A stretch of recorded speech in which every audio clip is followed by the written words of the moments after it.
5 mindsets, forged over centuries, shaped the institutions, markets, technologies, and power structures that govern our lives today. This episode is a guided map through those mental frameworks. What they believed, what they optimized for, and how those habits of thought quietly built the modern economy. If you listen closely, you'll see them everywhere. In factories, in banks, in boardrooms, and in the apps you open each morning. We begin with the mindset that taught the world to scale. Mindset 1, the industrial mindset, scale or die. Early industrialists looked at problems differently. They didn't ask only, how do we make one? They asked, how do we make 1,000 with the same quality for less cost, again and again? The industrial mind values systems over heroes. It prizes process, standardization, and leverage. Everything becomes a workflow to optimize. Scale is the currency. When you can reduce time per unit, you can reduce price, capture market share, and reinvest in expansion.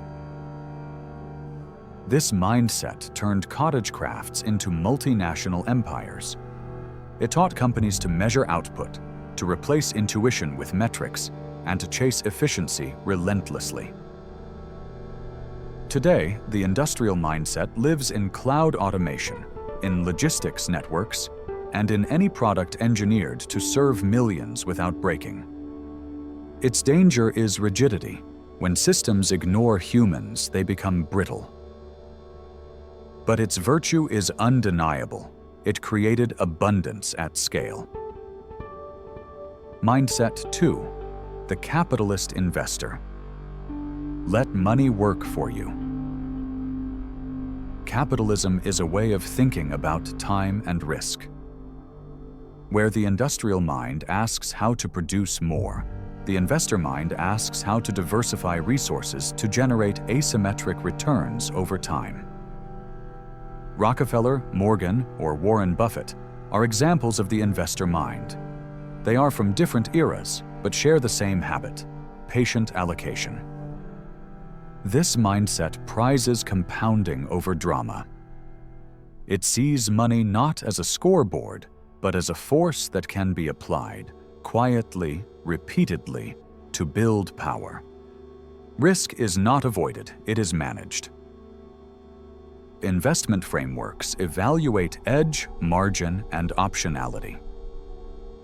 The investor mindset understands incentives. It recognizes that ownership is what captures value in the long run. Ownership of assets, of distribution channels, of brands. Applied at scale, this thinking created modern capital markets, corporate structures, and the financial instruments that direct global flows. Its weakness is short-termism when corrupted by quarterly pressures. Its power is the patient accumulation of advantage. Mindset 3, the scientific rationalist mindset. Truth over opinion. Society's leaps forward almost always began with a change in how we test reality.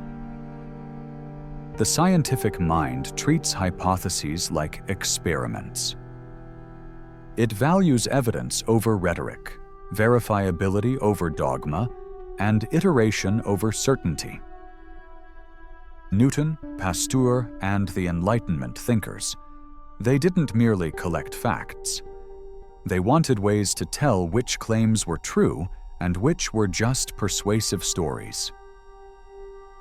This mindset gave us universities, peer review, clinical trials, and engineering disciplines.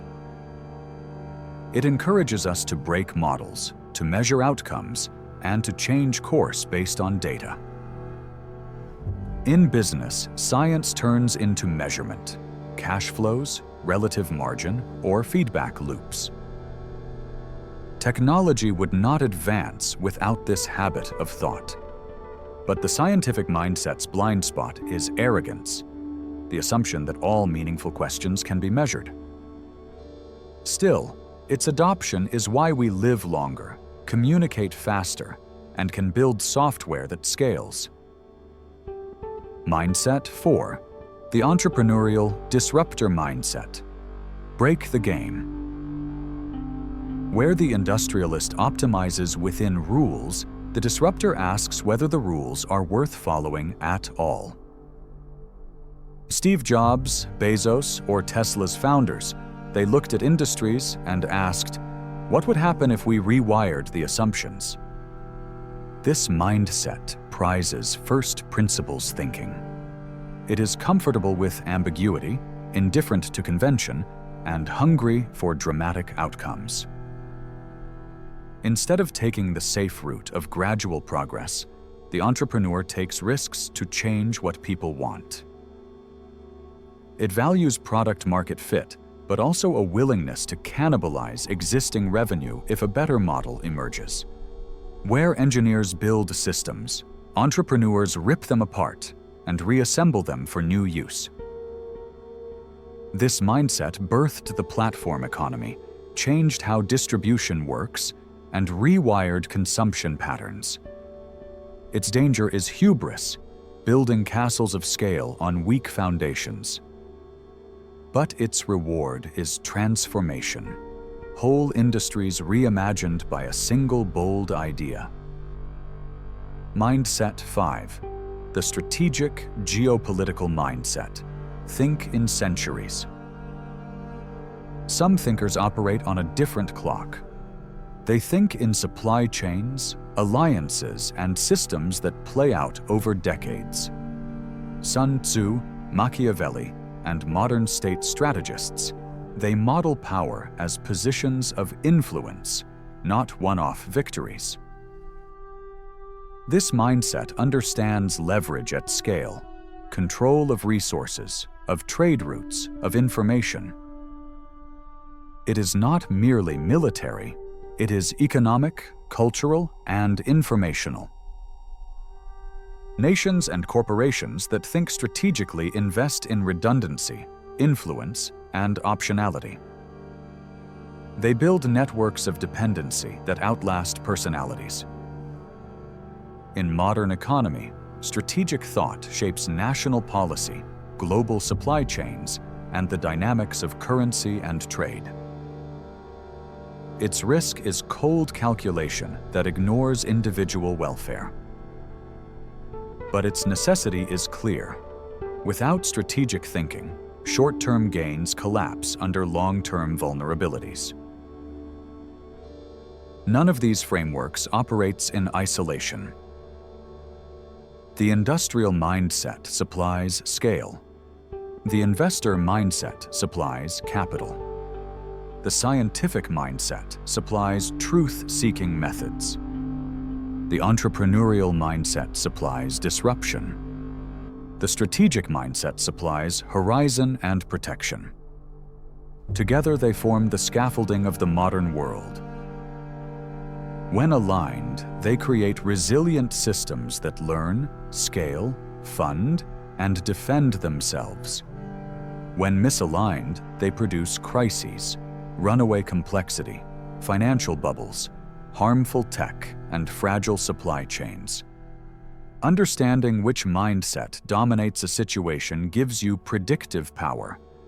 It changes how you allocate attention, how you take risk, and how you build leverage. You don't have to fully adopt any single mindset to benefit from it. You borrow tools. Systematize your work like an industrial mind. Document repeatable steps and automate what you can. Think in terms of allocation like an investor mind. Where does your time, money, and attention compound the most? Test assumptions like a scientific mind. Build cheap experiments and learn quickly. Question sacred cows like an entrepreneur. Ask what would happen if you simplified or rebuilt from first principles. Plan for redundancy like a strategist. create buffers and strengthen optionality for the crisis that will come. Use them together, and you'll gain a rare advantage: the ability to build systems that grow, pay for themselves, improve based on evidence, challenge old ways of doing things, and survive long-term challenges. Today's world comes less from individual inventions and more from the thinking habits people chose again and again. If you can recognize the dominant mindset, you can predict its behavior, and you can choose which mental tools to borrow. Because the greatest power is not owning the future, it is learning to think in the ways that make the future inevitable. Which of these 5 mindsets will you practice today?